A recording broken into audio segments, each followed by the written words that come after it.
وزد وبارك على صاحب دعوة النبوية والقولة الحيدرية والعصمة الفاطمية والحلم الحسنية والشجاعة الحسينية والعبادة السجالية والمآثر الباقرية والحسن الجعفرية والعلوم القادمية والحجج الردوية والجود التقوية والنقاوة النقوية والحيبة العسقرية والغيبة الإلهية يا قائم بالحق يا صاحب الأسر والزمان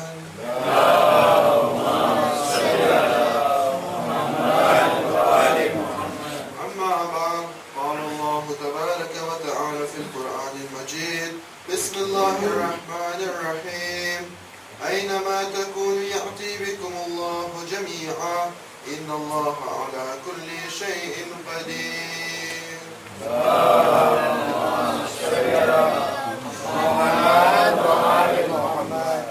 Mes chers frères, mes chères sœurs, salam alaikum wa rahmatullahi wa barakatuh. Comment entrer dans la société d'Imam Zaman, ajallahu ta'ala farajahu sharif? Comment faire partie des partisans d'Imam Zaman? Quel stage devons-nous faire jusqu'au zuhur de l'Imam Zaman, ajallahu ta'ala farajahu sharif? Voilà le sujet que nous sommes en train de traiter depuis le début de Mahi Muharram. Nous en sommes arrivés à la 23e condition que l'imam Zaman nous posera. Et cette 23e condition est la suivante. L'imam Zaman nous dira, vous ne profanerez pas une mosquée. L'imam Zaman utilise bien le mot tawhid pour profaner et le mot masjid pour mosquée. Si nous donnons une traduction du mot tawhid, c'est-à-dire de la profanation, nous avons deux traductions possibles. La traduction la plus simple de profaner, c'est manquer de respect. Et si nous partons d'une traduction un peu plus large, la profanation, c'est le fait de faire autre chose dans un endroit que le motif pour lequel l'endroit a été créé. Une mosquée a été créée pour y faire ibadat, pour faire namaz. Si nous faisons autre chose que ibadat dans cette mosquée, c'est manquer de respect à la mosquée, donc c'est la définition même de la profanation, c'est-à-dire tawhid. Ensuite, l'imam Zaman utilise le mot masjid, mosquée. Il faut savoir que les imams Wara et les Husayniya n'existaient pas depuis. Jadis, il n'existait que les mosquées, les masjids. Les imams Wara et les Husayniya ont commencé à exister à partir du Raybat d'imam Zaman. Car avant, les imams n'étaient jamais en occultation en Raybat. Donc, si les personnes avaient envie de voir imam ou avaient envie de lui poser une question, ils allaient à la maison de l'imam et ils allaient le voir, discuter avec lui ou bien lui poser les questions qu'ils voulaient poser. Sauf que à partir du Raybat de l'imam Zaman, les gens n'avaient plus cette possibilité-là. Ils n'avaient plus en fait une maison qu'ils pouvaient dire ça c'est la maison de notre imam. Alors, ils ont justement créé ces imams, ce qu'on appelle aujourd'hui des imams Wara ou des Husayniya. Ils ont créé des endroits où ils se réunissaient pour faire zikr imam, pour faire azadari. Et c'est comme ça qu'ils se disaient, nous sommes ici dans la maison de l'imam, de notre imam du temps, que nous ne voyons pas, mais nous considérons cela comme la maison de notre imam. Et il est vrai que lorsque les gens se rassemblent dans un endroit pour faire zikr imam et pour faire azadari, Imam Zaman nous honore de sa présence à chaque fois. Donc, l'imam Zaman précise le mot masjid. Maintenant, il faut savoir que nous, parfois, lorsqu'on nous dit masjid, on nous dit une mosquée, on se dit la mosquée doit avoir un dôme. La mosquée doit avoir un minaro. Pas forcément. Si nous prenons la traduction littérale de masjid, masjid vient du mot sujud, c'est-à-dire se prosterner, faire sajda.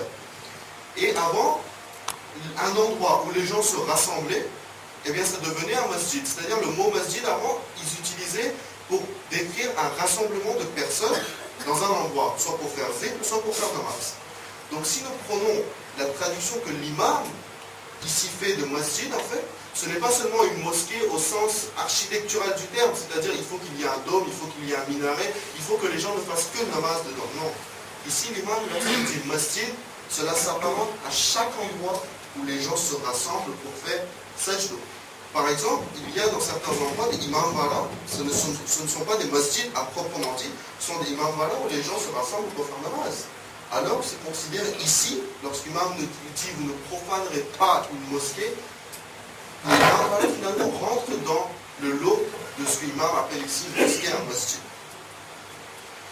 Avant que Janabi Isa alayhi salam vienne, juste avant le temps de Janabi Isa alayhi salam, la communauté yahoudi, la communauté juive qui habitait là-bas, ce qu'ils faisaient, c'est que aujourd'hui, ce que l'on appelle le Mabarafe Suleiman, c'est-à-dire le temple de Salomon. Ce que nous, aujourd'hui, l'importance que nous donnons à la Khaneh Kaaba, pour nous, c'est le lieu le plus sacré qui est. Eh bien, cette même importance était pour le temple de Salomon, jadis, avant le Khuda sallallahu alayhi wa sallam.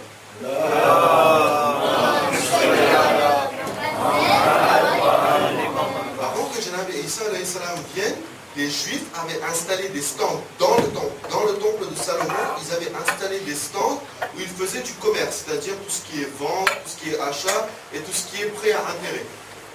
Ils commerçaient à l'intérieur du temple. Lorsque Janabi Isa alayhi salam arriva, lui et ses apôtres vinrent au temple de Salomon et ils dirent aux gens, sortez d'ici. Ce n'est pas un lieu pour faire votre commerce. Ici, c'est un lieu de connexion entre les êtres humains et Allah. Ce n'est pas un lieu où vous devez faire votre commerce. Il sortit les gens de là et il dit, tant que je suis en vie, je ne vous laisserai jamais rentrer ici et faire votre commerce à l'intérieur de cette mosquée. À partir de cette histoire de ce vacuum, nous nous rendons compte finalement que pour Janabi Isa, le fait qu'ils fassent leur commerce à l'intérieur du temple de Salomon était considéré comme une profanation de la mosquée du temple de Salomon. Donc finalement, la profanation, ce n'est pas seulement faire n'importe quoi dans le masjid, dans la mosquée, mais c'est aussi de discuter des choses du monde dans la mosquée. Le masjid, le imam baro, est réservé pour zikr ahl bayt et pour namaz, pour zikr khuda et zikr ahl bayt.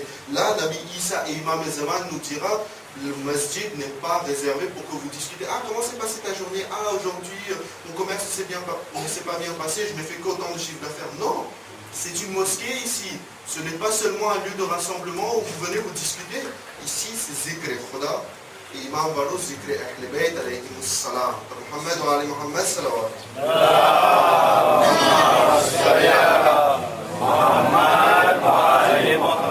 Ensuite, les deux dernières conditions que nous verrons aujourd'hui vont de pair. Condition numéro 24 et numéro 25. Que nous dira l'imam Zaman? L'imam Zaman, Ajallah ta'ala farajahu sharif, nous dira en condition numéro 24, vous ne spéculerez pas sur le blé. Condition numéro 25, vous ne spéculerez pas sur l'orge. Alors ici, l'imam Zaman utilise le mot ihtiqar. Je vais expliquer exactement ce que l'imam entend par spéculer. Par exemple, pour ceux qui sont commerçants, aujourd'hui on en voit de moins en moins, mais ceux qui sont commerçants, par exemple, en produits de première nécessité. Le riz, la farine, l'huile, le sucre. Il y en a, mais il y en a de moins en moins. Quelquefois, il y en a qui sont justement plongés dans ce qu'on appelle ihtiqar. Qu'est-ce que ça veut dire? Lorsque nous savons qu'il y a une pénurie qui va arriver, par exemple, soit il y aura un tremblement de terre, ou il y aura un tsunami, et les gens vont manquer, par exemple, il n'y aura plus de riz. On sera en pénurie de riz. Ce que ces commerçants font parfois, c'est qu'ils stockent au maximum, avant des mois, ils savent. Donc ils stockent au maximum, même quand les gens viennent demander, ils disent on en a pas. Ils stockent au maximum, et ensuite quand la pénurie arrive, là ils disent ah ben moi j'en ai. Mais cela ne s'arrête pas là. Ils disent j'en ai, mais au lieu de le vendre par exemple à 5 €, ils vont le vendre à 10 €. Pourquoi? Parce qu'ils savent très bien que les gens seront obligés d'acheter. C'est-à-dire qu'ils profitent de la nécessité d'acheter sur les produits de première. Je précise bien, cela n'est valable que pour les produits de première nécessité. Donc pour les produits de première nécessité, ils vont profiter finalement de la nécessité des autres pour justement s'enrichir. Voilà ce que l'on appelle ihtiqar. Et voilà ce que l'imam nous dira, vous ne ferez pas ihtiqar, vous ne ferez pas de la spéculation ni sur le blé, ni sur l'orge. L'imam précise l'orge et le blé, car jadis chez les Arabes, c'était la denrée qui était la plus commune. C'est-à-dire c'était la nourriture qu'ils mangeaient le plus souvent. Le Rasul Khuda sallallahu alayhi wa sallam et Imam Ali alayhi salam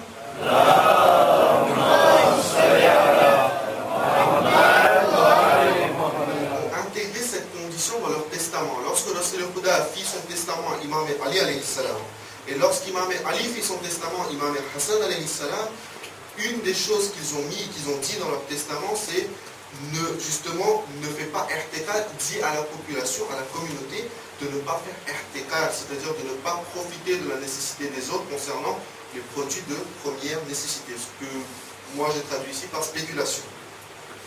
Du temps de Nabi Yusuf, pourquoi finalement, nous nous demandons une question, pourquoi l'imam al-Zaman insistera sur ce point? Pourquoi l'intègre-t-il parmi ces 30 conditions?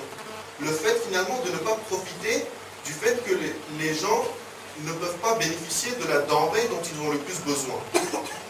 Du temps de Nabi Yusuf, le pharaon d'Égypte, un jour fit un rêve. Dans son rêve, il vit d'abord des vaches qui étaient bien robustes, et ensuite, quelque temps après, il vit ces vaches-là qui étaient complètement maigres, qui n'arrivaient plus à donner de lait. Alors le pharaon finalement s'étonna en disant, mais finalement, quelle est la signification de ce rêve? Alors il demanda à Nabi Yusuf, oh Yusuf, quelle est la signification de ce rêve que j'ai fait? Nabi Yusuf lui répondit, ô pharaon, il y aura, la signification de ton rêve, c'est qu'il y aura une famine quelques mois plus tard. Alors le pharaon, le roi d'Égypte, lui demanda, mais que devons-nous faire alors pour se prémunir, pour se prévenir de cette famine? Il a dit, fais comme suit. Il a dit, dans ton pays, en Égypte, ici pour l'instant, les agriculteurs, ils sont indépendants, c'est-à-dire qu'ils ont leur propre champ, ils font de l'agriculture et ils gardent tout pour eux, ou bien ils vont vendre eux-mêmes. C'est-à-dire qu'il n'y avait pas d'agriculture collective, il n'y avait rien à reverser à l'État, etc. Il a dit, décrète un état d'urgence. Alors le roi d'Égypte lui demanda, d'accord, mais que dois-je faire dans cet état d'urgence? Il a dit, décrète un état d'urgence. Ensuite, réquisitionne plusieurs dépôts sur tout le pays. Et dis à tes agriculteurs, ceux qui sont dans ton pays, qui font de l'agriculture, que 50% de leur cueillette, ils le stockeront dans ces dépôts, et 50% ils l'utiliseront pour eux, ou bien ils vont le vendre. Cela veut dire que tu diras en fait à ceux qui habitent dans ton pays finalement de vivre pendant quelques mois en économisant. C'est ce qui s'est passé, le roi a prévenu toute la population et la population s'est exécutée. Lorsque la famine arriva, personne durant la famine a duré quelques années, personne ne mourut de faim durant toute la période. Pourquoi? Parce que Nabi Yusuf avait fait une prévention en disant au roi de réquisitionner les dépôts et de stocker finalement de la nourriture. Et pendant cette période de famine, d'ailleurs, le roi d'Égypte avait nommé Nabi Yusuf le ministre de l'économie et des finances. C'est lui qui gérait tout ça. Que nous apprend cette histoire finalement? Si nous joignons cette histoire à la condition de l'imam. Et prenons l'exemple de Rasul par exemple. Lorsque Rasul commença à s'établir, il dit à son oncle Hazrat Abu Talib que j'ai reçu l'ordre d'Allah subhanahu wa ta'ala maintenant de commencer mon tabligh de façon officielle, c'est-à-dire pas de façon cachée. Maintenant il avait atteint les 40 ans, donc il a dit je commence de façon officielle. Alors Hazrat Abu Talib demanda, tu dois commencer ton tabligh où? Sur une montagne, en les rassemblant au niveau d'un namaz? Il a dit non, je vais les rassembler au niveau d'un da'avat. Je vais d'abord les appeler pour manger, et quand ils auront fini de manger, c'est là que je parlerai. Alors Hazrat Abu Talib demanda, mais pourquoi? Il a dit, si je les appelle et que je parle avant de manger, il y en a qui vont chercher l'excuse, ah mais on avait faim, on avait, comme on dit, l'estomac dans les talons, et on n'a pas entendu ce que le Rasul a dit parce qu'on était tellement concentré sur notre ventre qui crie faminé. Donc je vais d'abord les faire manger, et quand ils auront le ventre plein, c'est là qu'ils m'écouteront. Et au moins ils n'auront pas d'excuses à donner. À partir de ce vacuum de Rasul et à partir aussi du vacuum de Nabi Yusuf, nous voyons que lorsque les personnes sont privées de la denrée dont ils ont le plus besoin, c'est-à-dire, lorsque nous sommes privés de sommeil, c'est la nature humaine qui veut ça. Lorsque nous sommes privés de sommeil, nous nous disons, ce n'est pas grave, je vais me rattraper. Nous faisons ça, nous avons la patience. Lorsque nous sommes privés d'autre chose, nous avons la patience. Mais par contre, lorsque l'être humain est privé de la nourriture qu'il mange le plus souvent, cela est souvent débouche sur des tensions sociales. Nous avons vu plusieurs fois des conflits dont la cause était justement, par exemple, soit une crise au niveau de la nourriture, ou bien justement le manquement d'une denrée alimentaire. Voilà pourquoi l'imam al-Zaman nous dira de ne pas spéculer sur le blé et l'orge, c'est-à-dire l'imam nous dira que je veux une société où règne la paix et la tranquillité. Je ne veux pas une société où les gens se battent pour de la nourriture, et je ne veux pas une société où règne... Je veux une société en fait où règne l'honnêteté. Je ne veux pas une société où règne la corruption, où la malhonnêteté règne. Donc nous continuerons Inch'Allah demain. Et pour finir, un hadith comme d'habitude de l'imam al-Zaman, aujourd'hui qui est tiré de Wasa'il al-Shia, volume numéro 12, page 89. L'imam n'était pas encore en occultation. Donc durant les 5 ans, l'imam n'était pas encore en occultation. Un jour, quelqu'un éternua en face de l'imam Zaman. Alors l'imam Zaman lui demanda, est-ce que tu veux savoir les bienfaits de l'éternuement? La personne dit, oui, imam, je veux connaître les bienfaits de l'éternuement. L'imam dit, l'éternuement protège de la mort pendant 3 jours. Ce qui ne veut pas dire, il ne faut pas que nous fassions exprès d'éternuer chaque 5 minutes. Ça ne marche pas. Bismillahirrahmanirrahim. Innama yuridullahu liyudhiba ankum ar-rijsa ahla al-bayt wa yutahhirakum tathira.